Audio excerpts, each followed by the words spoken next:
ActiveTO is a city program to give people the opportunity to walk and bike and get out during this time of COVID-19.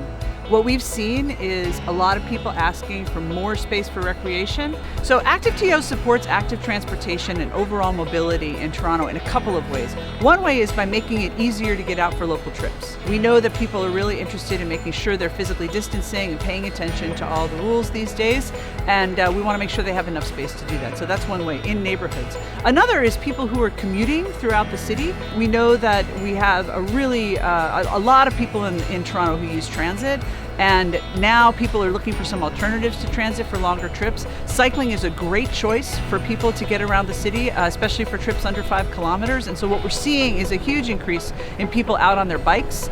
And I think that's coupled with the fact that there's less traffic congestion. And so I think people feel more comfortable on the streets. So both for local trips as well as for longer trips. And I think ActiveTO helps support both of those mobility goals. The goals of Quiet Streets for ActiveTO are really to provide more space for people to be physically distanced outside in their neighborhood, connected to things that really matter to them, so to local areas, to parks. We've looked at places in neighborhoods where we really want to provide extra space, where we want to connect people up from their homes to local parks and get out and get active. Many cities have street closures, in normal times where they want to provide more space for people to get out and get physically active. And so we're going to be making sure that we're paying attention to that as the restart and recovery process opens up, so we can see what we can do for the longer term.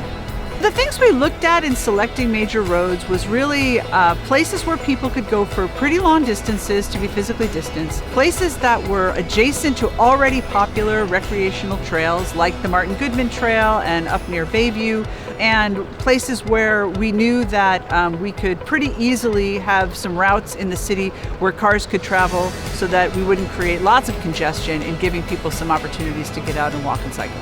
Boy, we're pretty excited about the ActiveTO cycling network. It's a pretty ambitious goal. It's the largest increase in on-road cycling facilities Toronto has ever done. Cycle facilities are really important, especially during COVID-19.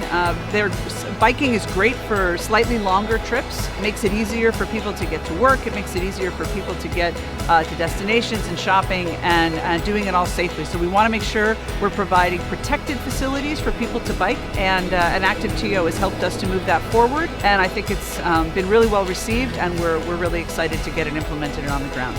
We need ActiveTO because right now we're in the middle of COVID-19. A lot of people are home. We want to make sure we give them the opportunity to get outside, enjoy the nice weather, be able to stay physically distanced. And it's also really critical as we start to open up with recovery and the restart of our economy, that people are able to access outdoor space, that they're able to have an alternative, perhaps to taking transit, and walking and cycling is a great way to get around the city.